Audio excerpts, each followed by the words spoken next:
Today, we're going to talk a little bit more about businesses that are a little bit more mature in their stage. They have either teams of employees, and you're kind of looking at this perspective of you're the CEO of this business and how do you scale from here? Is they think that they have to spend all this money on outward advertising, on super expensive things like going to new trade shows and doing all this stuff. And they forget that the quickest way to revenue is through your existing customers and your existing contacts. And you get stuck in this trap where you're like, oh, I'll just do it, you know? But you've got a gold mine you're sitting on right now. Maximize that gold mine. You have to start to look the 6 months ahead, the 2 years ahead. Really talking about now you are the CEO.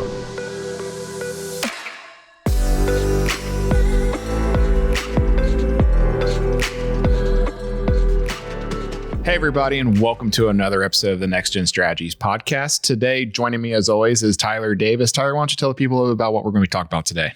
Yes, so now we are on our third episode of Scaling Your Business. Today, we're going to talk a little bit more about businesses that are a little bit more mature in their stage. They have either teams of employees, and you're kind of looking at this perspective of you're the CEO of this business and how do you scale from here? Right. And I think, as we talked about in some of the last episodes, we talked about number one was that entrepreneur, the solopreneur who, was going through and they're just trying to figure everything out for the first time. And then you had the person who was, starting to make hires for the first time, put together those processes. Well, now it's like, okay, we've grown and we've grown and we've grown. And now we've got, this more mature business to what you're talking about, to where it's time to really, really dive into how do we put the right processes in place so that it doesn't feel like you're climbing a ladder necessarily, but it's more of a cycle of like you're doing certain things are going in, things are going out, and that wheel is constantly kind of turning from a revenue standpoint. Only there are things that needs to happen. So yeah, exactly. Well, let's dive in. Let's talk a little bit more about the first part. Yeah, I think the first part is I kind of already hinted to it though, but when you are starting to have teams, you're probably thinking more and more about how do I get out of the work and not in the work, work on the business and not in the business. Mm-hmm. That's the whole point of you having these teams, right? You might have segmented out sales and accounting, and you might have a marketing person. Mm-hmm. And now you have to take that vision that you had and carry that kind of over to your teams and set up a lot of processes, procedures, even kind of like your mission or your vision. So really talking about now you are the CEO. And that really does mean getting out of working in the business. And what I like to say is just like get out of the way. Like the big thing here that's hard is delegation. Because delegation is hard just because, yes, you have to give work to employees and supervise it. But delegation is really hard for business owners too, right? You've built this business, you love this business, and you do it better than anybody else could do it, right? Your passion is not, no matter how good of an employee you get, that passion as the owner, you can't duplicate that. So yeah, and delegation is just hard too, because there are a lot of instances where you're going to be able to do something at twice the speed as the person you're trying to train. Yep. Or eventually, even if they're fully trained, like they may not be able to do it just as good as you. And you get stuck in this trap where you're like, oh, I'll just do it, and to grow this business at this point and to be able to scale, it's got to grow without you. And you have to set the tone, Yeah. So, I know from obviously from the fractional CFO role that you're in with different businesses, like you're seeing different stages all the time. So from your perspective, like talking about like working with these different types of businesses, like definitely on the operations finance side, like are there certain things that you're seeing business owners do well or maybe implement on their end from a process standpoint, maybe a style, maybe something that, if somebody is starting to kind of get to that point where you're like, hey, like this might be a good starting spot from a, planning and operations standpoint? Yeah, I see kind of both are two different things. Yeah. Now with how prominent social media is and kind of how well read people are, I see a lot of business owners that from the get-go, which is great. And this goes back to us talking about in previous episodes, planning for the next step. Sure. I see people that they understand that they're going to have to get out of the business from the get-go, and it's in the front of their mind. So they're trying and actively trying. The hard part is that depending where you are in this business cycle, you might not have the revenue to do that yet, but they're really thinking about it. And what I see most of the time is that the first thing that they do is they get rid of things off their plate that are not high value for the business. And typically those first few things are kind of like anything that an office assistant could do or a virtual assistant. And then also accounting. That's a big one, right? That's a thing people want to offload because it's just a grind for them and they spend 4x the amount of time in that. Mm-hmm. But then there are also business owners that don't see this coming and their hands are so deep into everything, they really struggle getting out. And what I always suggest to them is like, you have to find a methodology or a process that you believe in, that you like, that you can have faith in and repeatedly do. Yeah. So what would be like an example of like one of those processes? Like, are there any like books or anything like that you've seen before? Yeah, there are so many, we can call it, processes for a business or project management tools and methodologies out there. Right. The big popular one is called EOS. Yeah. The big popular book behind that's called Traction. So if you haven't read that, I would give that a read because it may really stand out to you. But the general idea behind EOS is it's going to set up a process and a pattern for how you operate your business, how you meet, and you're basically trying to set up things in a way where you're not wasting any time and everyone knows what they're accountable for and who they're accountable to. Yeah. I think the really important thing with that too, and the author Gino Wickman does a great job of just kind of laying out the process for implementing it. But one of the biggest things is just understanding the importance of putting the right people in the right seats at the right time.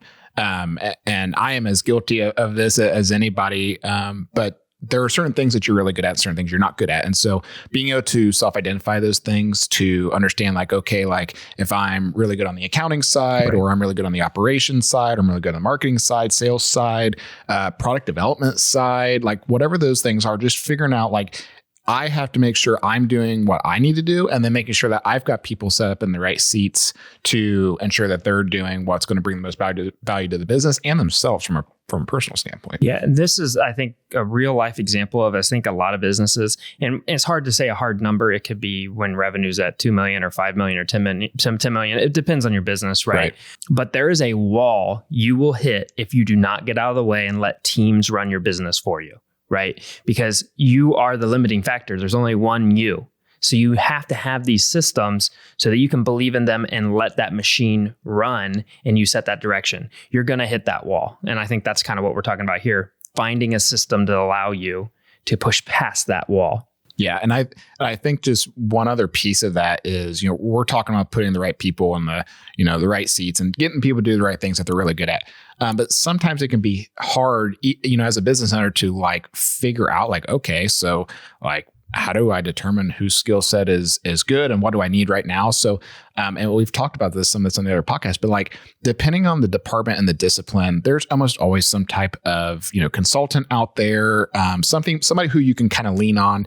You maybe don't necessarily have to always bring on like that hire or make that position. Like, hey, like in the next 2 months, I got to have you own all my HR. Like there's consultants out there who you could go to and be like, hey, like I'm going to pay you probably a little bit more on like an hourly basis, daily basis or whatever, but like they can at least ensure that your systems are going to be set up the right way from the beginning, versus you trying to always feel like you have to do it all. Always remember that there's that help out there. Well, that help is really nice too if you're one of those business owners that's hit the wall. Yeah. And you're spending some untold amount of hours a week just trying to keep everything moving and you just don't have the time to figure it out. You bring them in, they give you the suggestions. If you believe in what they're saying, go for it. And that just gives you some reprieve there for a minute until you can get into your new setup to where like you're no longer actually doing the said service or in production or something like that. Yeah. So it's big. Now I was going to spin that back to you because I kind of talked about, clearly from my perspective, a lot of people outsource their accounting. That's my business, right?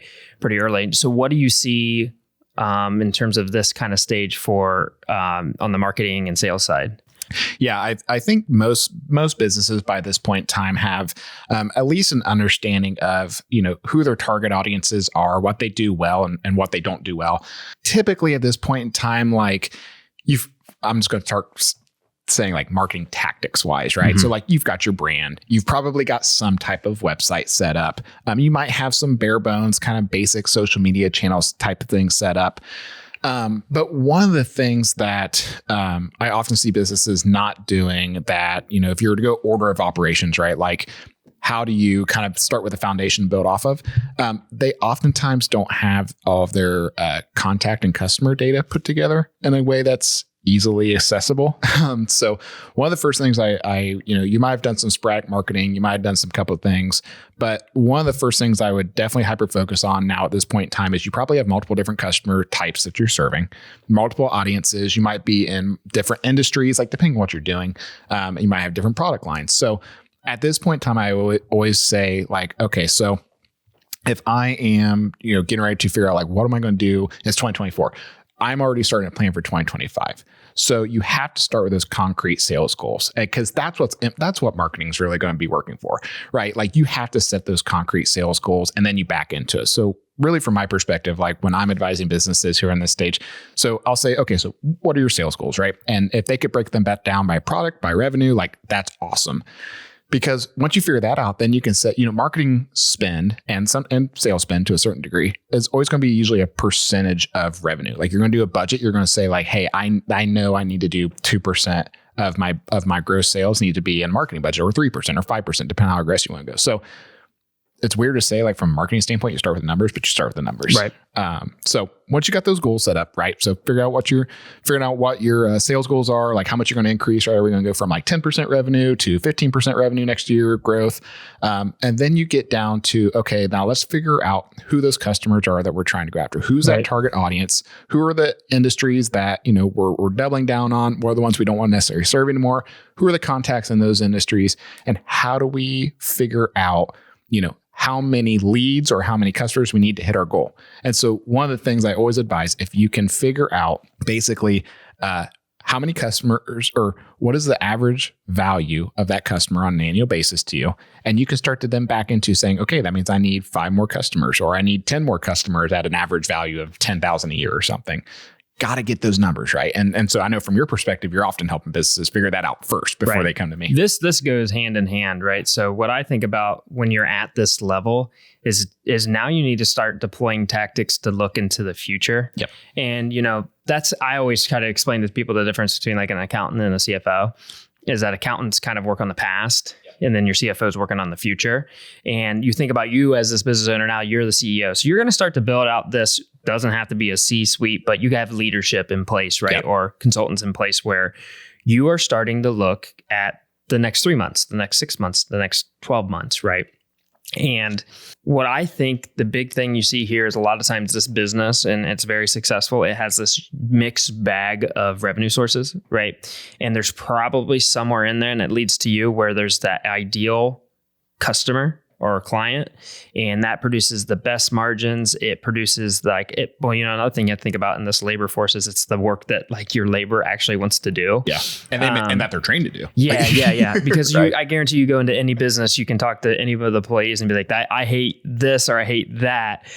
So if you can focus on those services or products that you make that are really generating the best margin and also making the employees happy, what I start to think about then is modeling these ideal scenarios, right? So most of the time, if you're at this stage and you're scaling, it usually means that you're either going to go into like a new location or a new market, or you have a new product or something of that means. So you kind of want to make a model of ideally, what does this look like if we expand into, say, a different zip code and we have to open an office there or whatever it is. Sure. Then you can start looking at, okay, what would the cost be?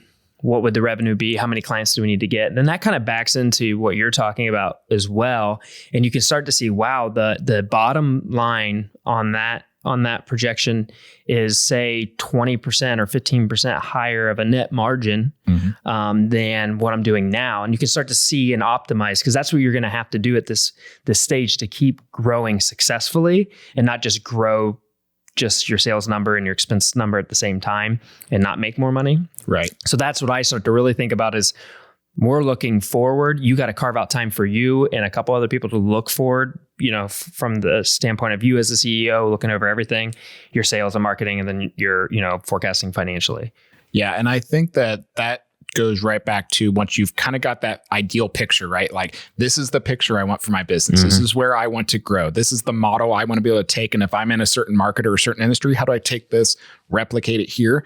So that exactly what I was saying before is you got to have that. All that data has got to be somewhere. And so from the financial side, obviously the margins, the cost, everything goes into that too. But then just talking about your contacts and your network, it's so important, especially if you're the CEO and you're looking to bring on more sales folks or bring on marketing people.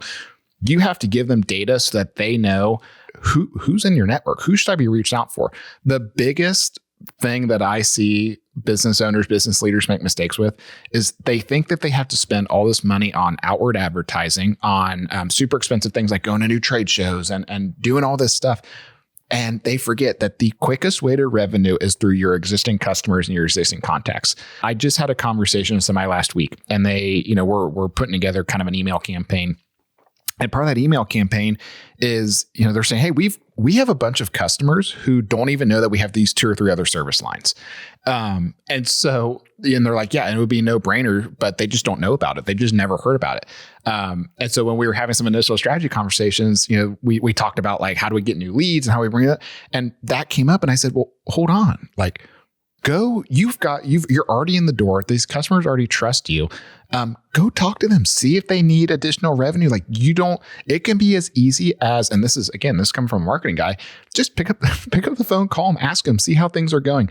You'll get to revenue 2 or 3 times faster and probably 10 times cheaper. Just making sure that your current customers are taken care of and you can get potentially more revenue from them. And when you get to the point of like, hey, this customer's kind of tapped out, like there's nothing more that we can probably get out of them, then you turn them into a referral source for you. Because more than likely, if that customer has a certain problem in a certain industry, depending on what it is, they're happy with your service, ask that customer for a referral. Ask them, utilize them as a testimonial. Like there's some things that you can do, even at a big scale. I'm talking companies that are, like you said, 10 million, 15 million, $20 million companies. Forget this. And they always are trying to kind of chase that carrot. But you've got a gold mine you're sitting on right now. Maximize that gold mine. And then you can start to branch out. Then you can do the small iterations of things. What I love about that is, especially from a finance standpoint, is it's basically free. Right. Yeah.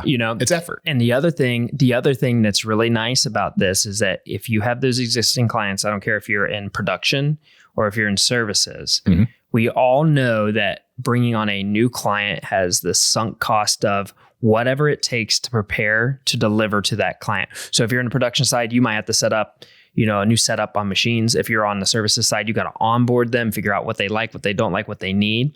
Well, if you already have existing customers that you're going to sell a new product or service to, you already know them so well. They're already in your pipeline. They're already in your systems.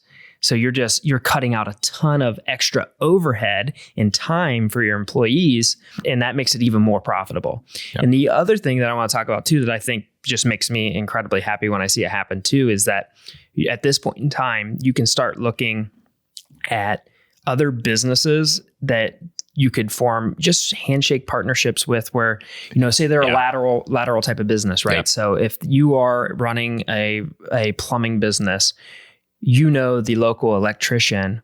Well, if you have a partnership with that company, and when that person's in there doing electrical work and they're like, man, I need to get a new sink and a tile shower and a toilet, you go, hey, I know a guy or I know a girl that does this. And now, because you have to think about this, right? Anytime you buy anything, 9 times out of 10, you're looking for someone to give you a recommendation for that. And it's usually you go to your friend or your dad or somebody and they go, well, I got this guy. I know he did a great job for me. Yep. Give him a call. And that's how business works. We can invest a lot in presence and Google ads and all this fun stuff. But like those really easy ones are those recommendations. Well, you don't only need recommendations from your clients. You could have all these other service providers out there that are doing something similar to you, and you can work with them, and they like it too because they're helping their client get something done that they don't do, but it just makes them seem like a better proposition for them. Right. And I think that where you might be wondering, like, well, then why do I need marketing?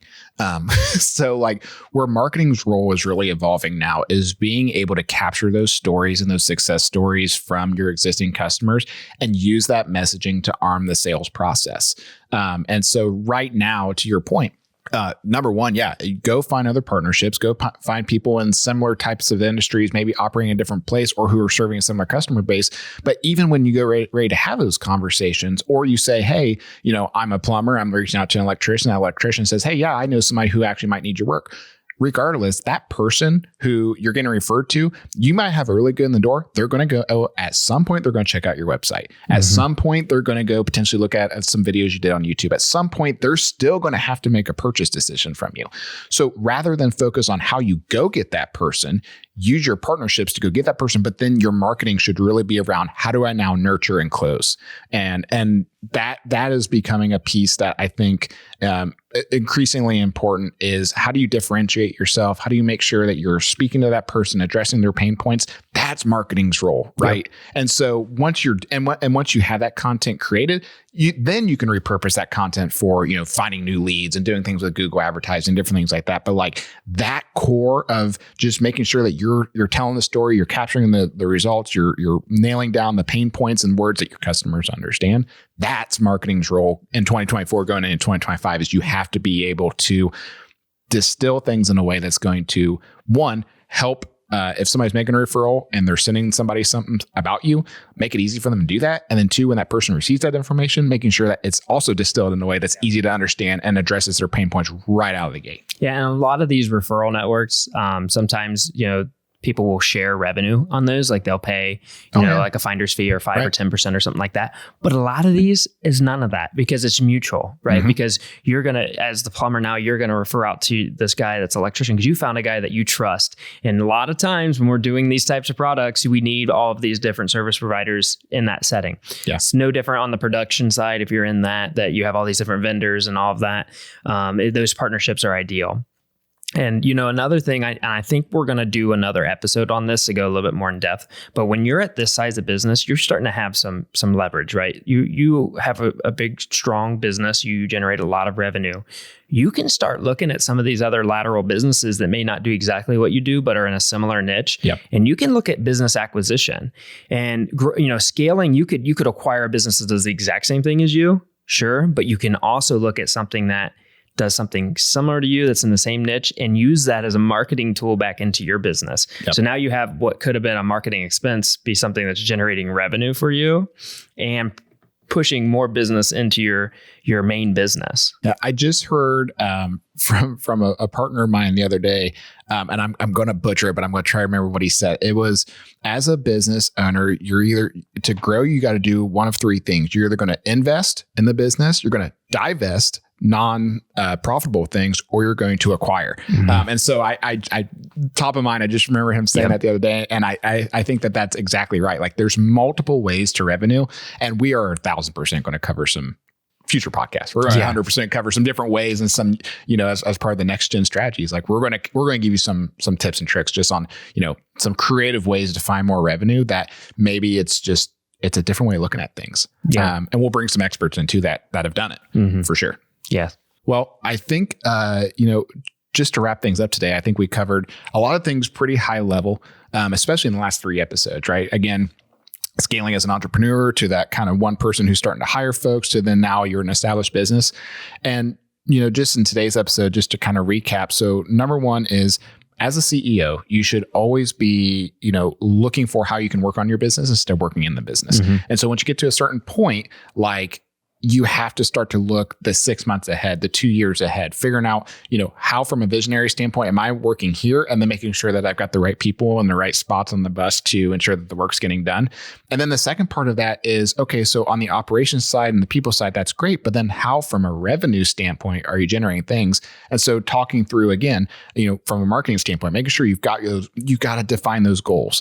Get those goals down, understand your numbers, and then back into what do I need to do? Where's my revenue coming from? What do I need to do to get more of that revenue? And oftentimes it can be coming from existing accounts. It can be existing clients. It can be partnerships we talked through. So just making sure that we really nail all of that. And then marketing always being a support engine to the overall initiatives of the company is so, so important. And then kind of lastly, like we said, it may not necessarily just be through new leads and new customers. Sometimes it might make sense to, if you get to a certain point, to do the acquisition or to buy, somebody who's lateral in your business. So yeah, I had one more thing to add too, because it goes back to the previous episodes. In my mind, if you actually are this person who's transitioning from solo entrepreneur to that middle-sized business, so now you're here. Something to keep in mind from the financial side of things is that the owner pay, right? what clears to you at the end of the day, or what that percentage is as a margin, is going to steadily decrease until you get here and you hit that wall we're talking about. And when you hit that wall is when you want to start bringing that number back up. And a perfect example of this is like right now, if you are the solo entrepreneur, after a few expenses that you have, everything comes to you. And then at the next stage, you got a few employees. So that means the total margin to you is a little bit smaller.